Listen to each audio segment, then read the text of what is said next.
Olá, estamos aqui para mais um podcast da Clínica Viver e Ser e a nossa intenção é compartilhar informações de qualidade. Nós estamos aqui hoje com uma convidada muito especial, muito querida e nós vamos abusar um pouquinho dela nessas informações.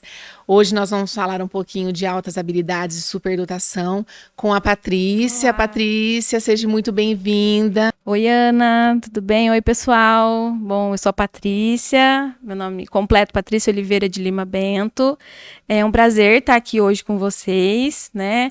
Podendo compartilhar sobre altas habilidades, um tema que está tão recorrente atualmente. E agradeço o convite de estar compartilhando aí um pouco, né, do que eu tenho estudado. Paty, fala um pouquinho pra gente dessa sua jornada, né, da sua formação. Isso. Bom, eu sou psicóloga, né? Minha formação inicial é psicóloga. Tenho pós-graduação em análise do comportamento. Sou mestre, né, em saúde e psicologia na área de saúde e desenvolvimento, né, pela USP de Ribeirão Preto. Atualmente estou finalizando o meu doutorado, que é na mesma área, pela USP de Ribeirão Preto também. Sou psicóloga clínica. O meu foco de atuação é em crianças, adolescentes, orientação parental e escolar. E também atuo como professora no Unifeob em São João da Boa Vista, né? Então eu trabalho na formação de outros futuros profissionais, né? Faço a coordenação da clínica lá nos atendimentos clínicos também. Ai, que delícia, né, Paty? Muito Isso. bom tê-la aqui, viu? Obrigada, viu, Novamente. gente? Então, como eu falei para vocês, hoje nós vamos falar um pouquinho sobre altas habilidades, né? Potencial, intensidade, desafios invisíveis com a Patrícia. Paty, conta um pouquinho pra gente. O que são altas habilidades? Bom, eu acho que a gente precisa começar a entender um pouquinho, né? Desmistificar primeiro essas altas habilidades, né? Porque a gente ainda tem um mito de que ser altas habilidades é só aquela criança ou aquele adolescente que é inteligente acima da média, que tem um QI alto, né, que consegue fazer diversas atividades ali de forma muito perfeita.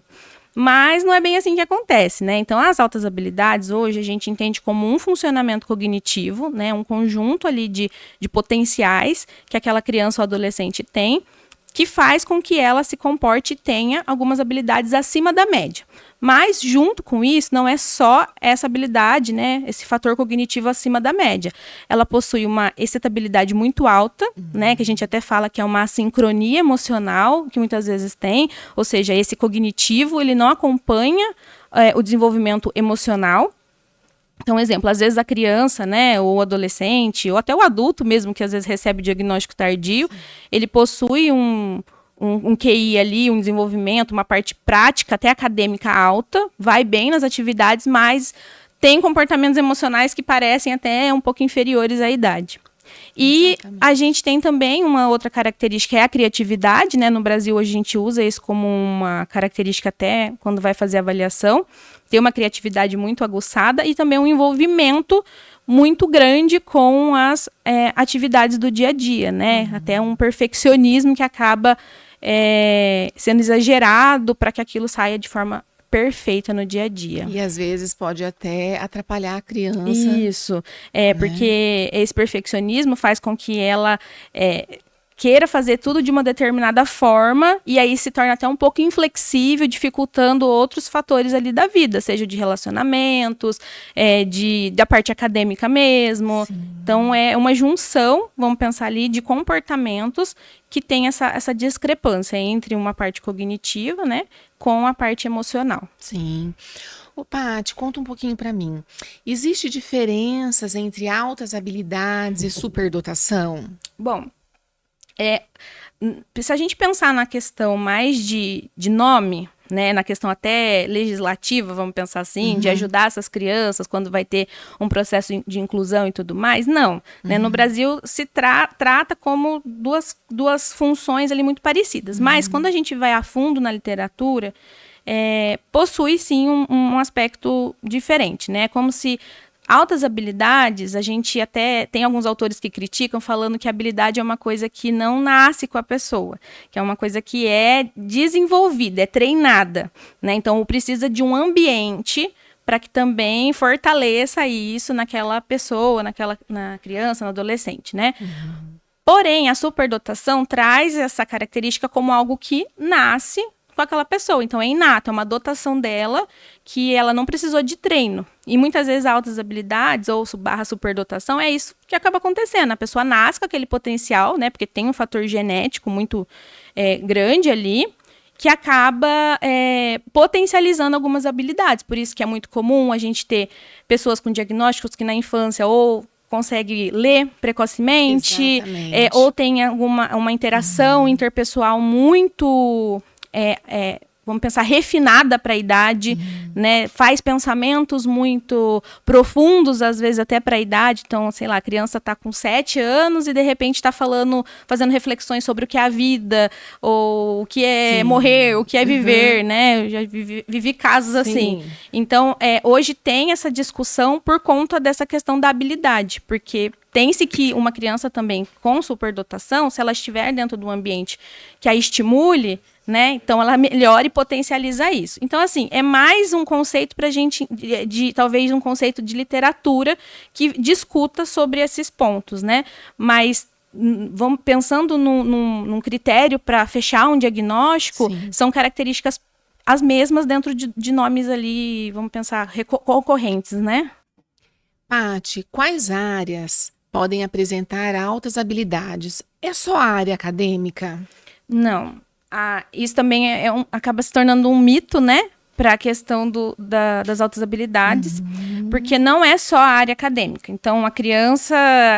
e isso até antes de eu explicar um pouquinho, eu acho que é até interessante, porque quando a gente está num contexto escolar e você leva um diagnóstico, às vezes, de uma criança que tem altas habilidades, às vezes ela, por exemplo, não tem um funcionamento ali cognitivo acadêmico, vamos pensar, né? Não tem um desempenho escolar, um desempenho acadêmico tão bom, tão satisfatório, né? A escola acaba questionando. Mas será? Mas será? E às vezes ele de fato altas habilidades, mas não pelo desempenho acadêmico, mas por conta que as altas habilidades vai estar envolvido o que mais em relação a isso? Pode ser propriamente o desempenho acadêmico, né?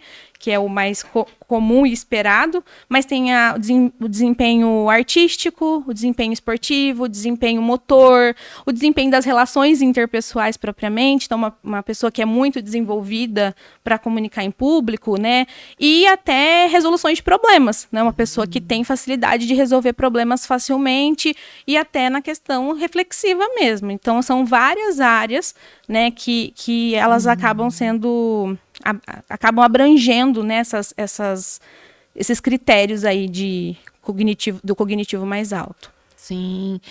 E falando sobre mitos, né? Existem muitos mitos, né? Sobre altas habilidades e superdotação. Isso. Tem muitos, e eu acho que um ponto importante é justamente do quanto que as pessoas ainda romantizam as altas habilidades, né? Então, muitas vezes você chegar na escola, então, ele tem altas habilidades, nossa, que legal que ele tem, é um gênio, ele sabe de tudo, ele dá conta de tudo.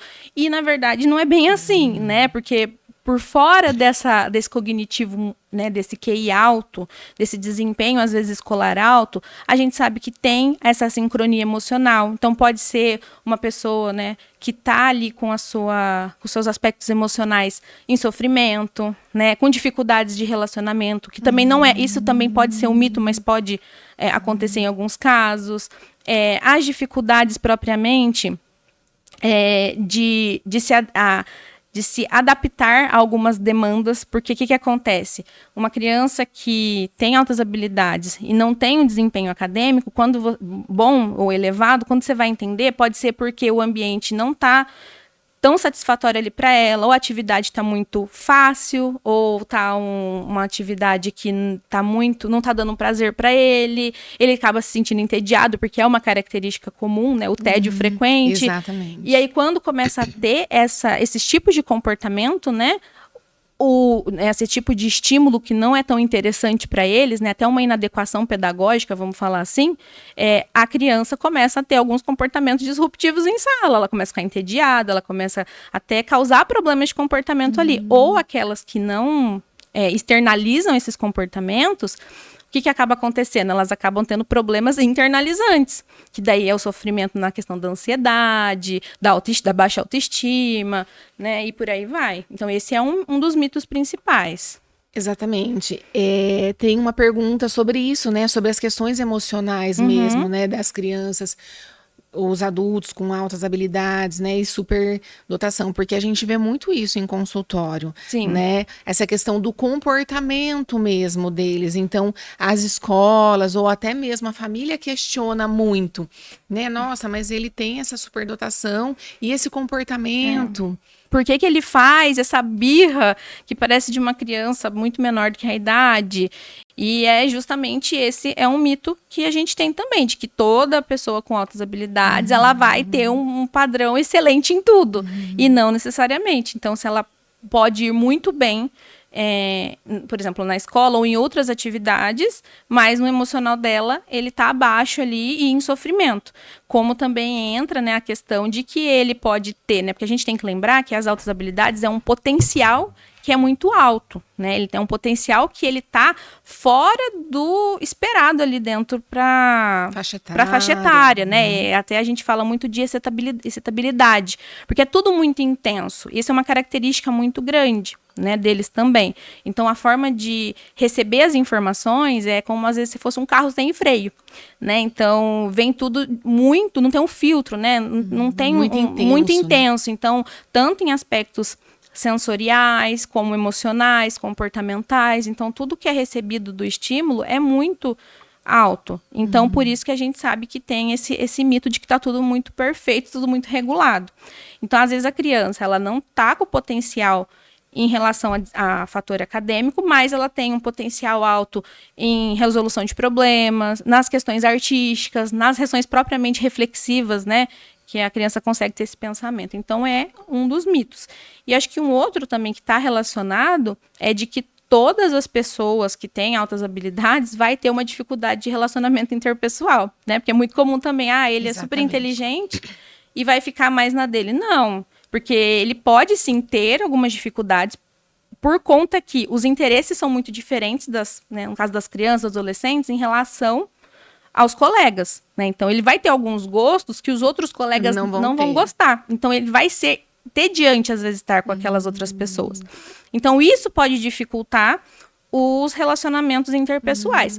Mas a gente também tem casos que possuem um alto potencial ali de funcionamento em relação ao relacionamento interpessoal. E ele se dá super bem com a turma, conversa bem. Adaptar, isso. Né? Exatamente, ele consegue se adaptar, falar, tem amigos, e aí às vezes isso até pode mascarar o diagnóstico, né? Porque ele começa a se adaptar, principalmente no caso das mulheres, quando tem altas habilidades relacionadas com elas, né?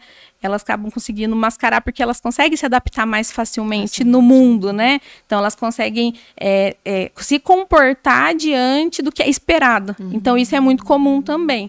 Então, esses são alguns mitos que a gente tem aí inicialmente em relação às altas habilidades. Ô, Patrícia, e existe, assim, nas questões de aspectos emocionais que nós estamos falando, existe um perfil para a literatura?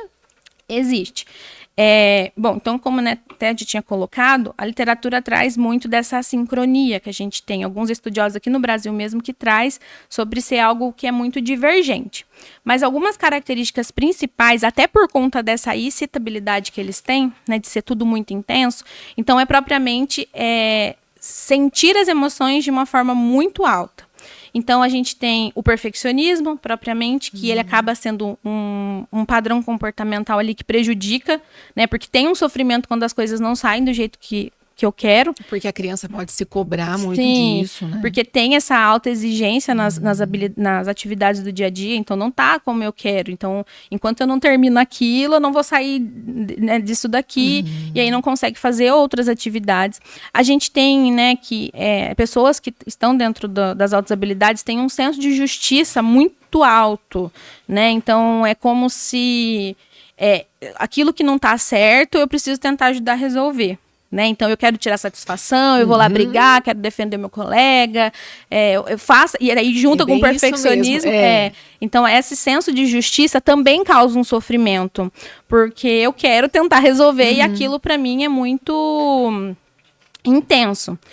A gente tem também a questão propriamente sensorial, de que tem alguns estudos que mostram que pessoas com altas habilidades têm algumas dificuldades sensoriais, sejam com o aspecto tátil, aspecto auditivo, uma sensibilidade maior aos estímulos, e também, às vezes a gente até fala, eu já escutei muito isso, fala assim que as crianças, né, às vezes têm dificuldade com, por exemplo, empatia. Mas não é que é a dificuldade com empatia, mas é que é uma dificuldade de eu entender que o outro não funciona da mesma forma que eu. Né? Então, a criança gosta de tal coisa e, às vezes, tem situações que são muito óbvias, né, para elas, Sim. e ela não entende ainda que não é óbvio para o outro. Né? E aí acaba gerando uma raiva, uma angústia, né? Tipo, até dificuldade de pertencimento daquele espaço. E aí é muito comum a gente ter um padrão aí de relatos de que, eu sinto, principalmente em adultos, uma dificuldade de se encaixar, né? Parece que eu não estou pertencendo a esse grupo. E, enfim, então esses são alguns sofrimentos que acaba tendo, né? E a cobrança, muitas vezes, né? Quando a criança, no caso, né, que está na escola, e a escola acaba não conseguindo olhar para essa dificuldade que ela acaba tendo, né? Então, ela olha e aí ela já começa, talvez, até a determinar alguns comportamentos mais ruins que fica, né? Então, é muito comum ter muita criança que tem as habilidades com agitação. Sim. Então, elas têm... Porque é um pensamento muito acelerado, são muitas informações ocorrendo no cérebro ao mesmo tempo, e aí isso acaba sendo externalizado, e aí o que acaba acontecendo é a criança que é hiperativa, que não para, que é distraída, e aí acaba ficando esse rótulo, e aí também é por isso que dificulta até, às vezes, o processo de avaliação, né, e aí a gente acaba tendo, talvez, alguns altas habilidades com diagnóstico até de TDAH. E Sim. mistura os dois juntos, né? Então, por isso que é importante essa avaliação tão refinada, né? Com olhar comportamental dos ambientes, para entender de fato o que é um e o que é outro, né? Ô, Paty, eu acho que você ia entrar nisso mesmo, né? O que seria a dupla excepcionalidade? Tá. Já acaba até puxando, né? Bom, a dupla excepcionalidade é quando a pessoa possui vamos pensar, dois diagnósticos ali, né? Então, ela tem altas habilidades, juntamente com o TDAH, juntamente com o TEA, juntamente com, às vezes, uma dislexia, ou, enfim, algum outro transtorno junto. E aí, acaba acontecendo dessa pessoa ter que lidar com esses dois padrões de comportamento, né? Até é muito comum falar que tem a pessoa né? Vamos pensar nesse indivíduo, ele tem o comportamento, às vezes, das altas habilidades e o comportamento, às vezes, do TEA. E eles, às vezes, se misturam, né? Então, muitas vezes, a gente tem que pensar o que são comportamentos de um e o que são comportamentos de outro, né? Para poder ajudar essa pessoa. Separando.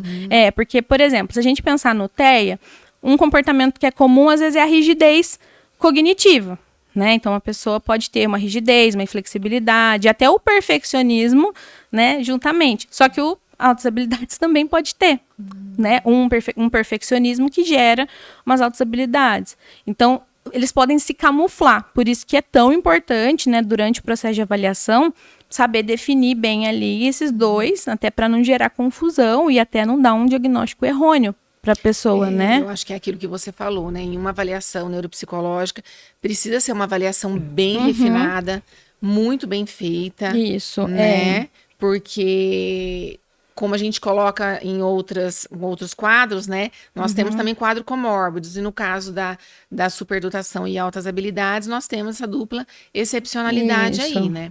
Como que fica, na sua experiência, né, acadêmica, um diagnóstico desse de altas habilidades com uma dislexia, como que fica, né, quando a gente vai dar essa devolutiva para a escola, né, porque daí a gente falou no comecinho, essa criança não tem, né, uma habilidade tão grande acadêmica. É difícil para a escola e daí para o professor conseguir entender isso, Patrícia? É difícil porque o que a gente tem hoje, né, nós temos uma cultura escolar hoje, né, e assim, no geral, que ainda enfatiza erros. Então, muitas vezes, o que vai ficar prevalente ali é a dificuldade que a criança tem. Então, se a dislexia falar mais alto, é claro, porque ali é uma condição que né, precisa de toda uma adaptação, mas às vezes a dificuldade que fica mais forte acaba prevalecendo. E aí eu esqueço da potencialidade que ela tem. Que essa criança ela tem, porque ela pode ter a dislexia, mas ela tem potencialidades em outras áreas. Por exemplo, se ela tem as altas habilidades. Sim. E aí, só que a gente tende ainda a ficar muito nesse olhar de déficits, e aí eu não consigo olhar para o que eu preciso potencializar. E aí, acho que isso é o maior desafio que tem hoje, principalmente quando eu vou levar as informações para a escola. Sim. Que a gente sabe que é difícil, né? Porque não é uma criança, são várias, e às vezes a gente vê uma dificuldade das escolas de pôr as adaptações em ordem, né? O que é de um e o que é de outro. E eu sempre falo que a adaptação é necessária porque é um ponto de equidade. Porque é com ela, é uma frase que eu sempre uso, assim, porque a adaptação é um ponto de partida igual para aquela criança, né? Então, acho que hoje o maior desafio é isso, a gente ajudar a escola a olhar o que é uma característica e o que é outra, e o que eu posso fortalecer. Porque um dos grandes processos na adaptação das altas habilidades, porque assim, ela está dentro da legislação e precisa da adaptação. Sim. Só que a gente tende a olhar, mas se ele é altas habilidades, por que eu vou adaptar alguma coisa? Exatamente. Mas ele pode precisar de adaptações, principalmente para enriquecimento curricular, né? Porque às vezes o que está dentro do dia a dia dele é tão entediante que ele vai ter comportamentos super inadequados, ele não vai dar conta de esperar, a impaciência é muito grande, e aí eu preciso trazer atividades mais complexas, né, e trazer mais funcionalidade para ele dentro da sala, para que ele não caia nesse tédio, ou até casos que a gente tem de aceleração acadêmica, né, de pular alguns anos. Mas eu acho que o ponto principal aí é esse olhar das potências, o que eu posso fortalecer nessa criança. Claro, vou precisar melhorar aqui para que ela consiga estudar, mas se ela tem um ponto ali que é muito forte, será que eu não consigo fortalecer isso nela no dia a dia? Então, essa eu acho que é a ajuda principal que as escolas, às vezes, precisam. Sim. Paty, e como identificar um aluno, né? De repente o professor encaminhar para uma avaliação, a escola, né? Com altas habilidades. Bom, eu acho que as características, as principais que a gente tem hoje, primeiro é de um aluno que tem um funcionamento cognitivo até muito, a gente percebe muito rápido e muito acima dos demais da sala. Então, ele consegue sobressair em resoluções de problemas, tem uma fala, às vezes, muito mais desenvolvida, tem questão de vocabulário. É uma criança que, na historinha, né, de vida dela, ela apresentou, às vezes, algumas questões mais precoces, né? É muito comum ele teve interesse por números ou por letras muito pequenininho. Conseguia, sei lá, memorizar coisas no dia a dia de forma muito rápida. A memória, por exemplo, ela é muito comum de olhar. É um dos né? fatores. É um dos fatores ali. A criança tem uma memória muito boa, às vezes parece até fotográfica e lembra de coisas que as outras pessoas falam, mas como que ele lembra disso? Então, essa memorização, né? Esse cognitivo mais acima, né? A gente também tem um envolvimento com as atividades, então, do tipo, faz muito rápido, tem o perfeccionismo de querer sair perfeito, mas junto a gente também tem aquele comportamento das dificuldades emocionais, Sim. né? Então, que nem eu acho que até trouxe o exemplo. Tem academicamente, né, na questão pedagógica, acompanha ali, né, até dá para até acelerar. Sim. Só que quando vai ter uma frustração, é uma frustração de uma criança com uma idade menor, né? Então, assim, tem esses pontos que são bem nítidos. Além, né, desse senso de justiça, de querer resolver tudo, de contrapor alguns argumentos, né? É muito comum ali de ver essas características. Então, são alguns dos fatores, né, que podem aparecer ali nos casos. Sim. E falando de escola, né? Não sei se a gente já falou sobre isso, mas vou te perguntar novamente, né? Como a escola, né, pode agir com esses alunos, né? Tem algumas dicas que você pode nos dar em relação a isso? Eu acho que hoje tem uma discussão muito comum, né, sobre as adaptações dessas crianças, que nem, né, eu até tinha citado. tem altas habilidades, dá conta, mas e aí? Vou precisar fazer o quê? Ele dá conta, às vezes não, ele é muito agitado, talvez ele não vai fazer dessa forma, sempre nessa questão mais de erro. Então, hoje, tem, né, pela legislação, a gente sabe que existe a questão da aceleração em alguns casos. Sim. Por que às vezes a aceleração é necessária? Por conta que a criança, ela tá com cognitivo alto e aí ela não consegue emocionalmente estar dentro daquela turma ali, né? Então, aquela turma tem comportamentos que para ele acaba sendo, nossa, tá difícil de ficar aqui dentro, né?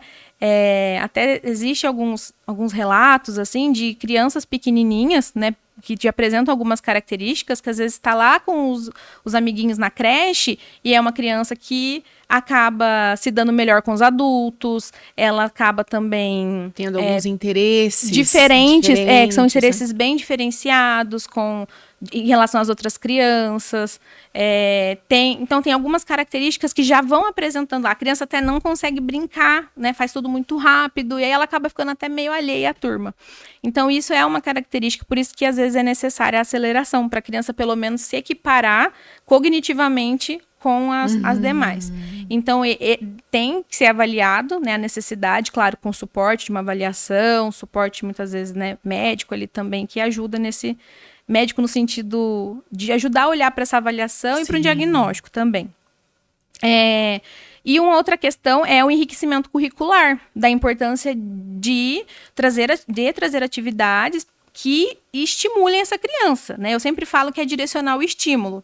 Então, né, de ter crianças que às vezes são muito agitadas, e aí a escola tem uma dificuldade de falar assim, mas como ela não para, ela está sempre se movimentando. E aí eu sempre falo, mas será que não é o estímulo que está mal direcionado? Será que se a gente não trazer um direcionamento desse estímulo, né? Então, da criança ter estímulos ali dentro para ela fazer, né? Então, atividades mais complexas, atividades que façam ela gastar mais a energia ali, e até trazer ela para protagonismo ali no dia a dia, né? Então, se ela tem um comportamento, vamos pensar, de comunicação muito alto, será que eu não posso fortalecer isso nessa criança, né? Do tipo, de ajudar os outros colegas, né, de ser também ali alguém que age, que seja ativa dentro daquela sala. Então, são algumas questões. Eu acho que, é claro que cada caso é um caso, mas eu acho que o principal é olhar para o que elas conseguem fazer.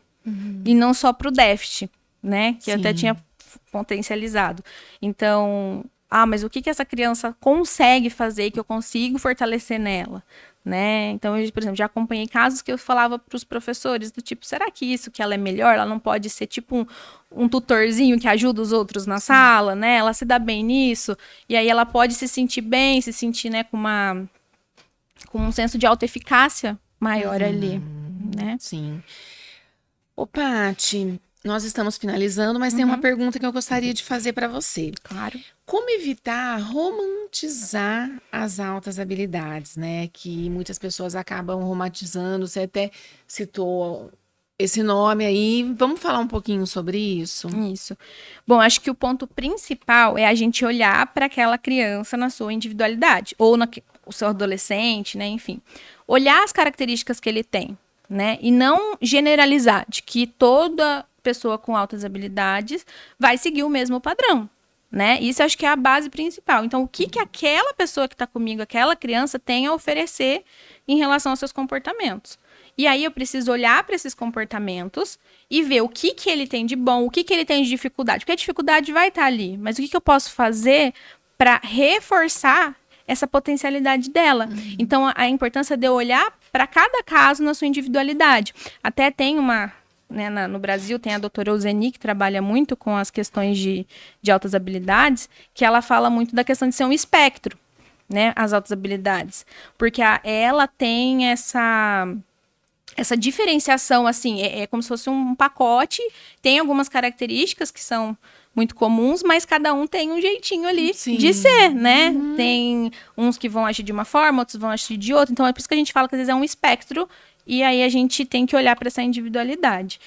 E esse respeito também, né? De que esse funcionamento, ele também traz prejuízos. Exatamente. Né? Ele não é a mil maravilhas sempre, Uhum. né? Que é muito difícil você ter um pensamento que é muito acelerado, né? Muitas vezes querer que as coisas saiam de um jeito e acabam não saindo. Então, é uma luta constante dessas crianças. É difícil para criança também, né? Sim, é difícil, porque é muito comum relatos de que a criança não pertence àquele ambiente, né? Ela se sente um peixe fora d'água ali. E ela traz muitas vezes relatos assim, Sim. né? De que eu não me enquadro, eu não faço parte daqui, os meus colegas não gostam das coisas que eu gosto, ou até assim, a maioria joga determinado jogo, mas eu não gosto desse jogo, e aí eu fico de fora. Porque ele não tem o interesse. E aí a escola também pode, quem sabe, trazer os outros colegas pro que essa criança também gosta de mostrar. Né? Por qual que é a especificidade que ela gosta, o que ela tem para oferecer também. Né? Tirando rótulos também, que às vezes eles recebem. Exatamente. Que delícia que tá nosso papo aqui, né, Paty? Verdade. Paty, qual mensagem que você deixaria para os professores e para os profissionais, né, que trabalham com essa demanda?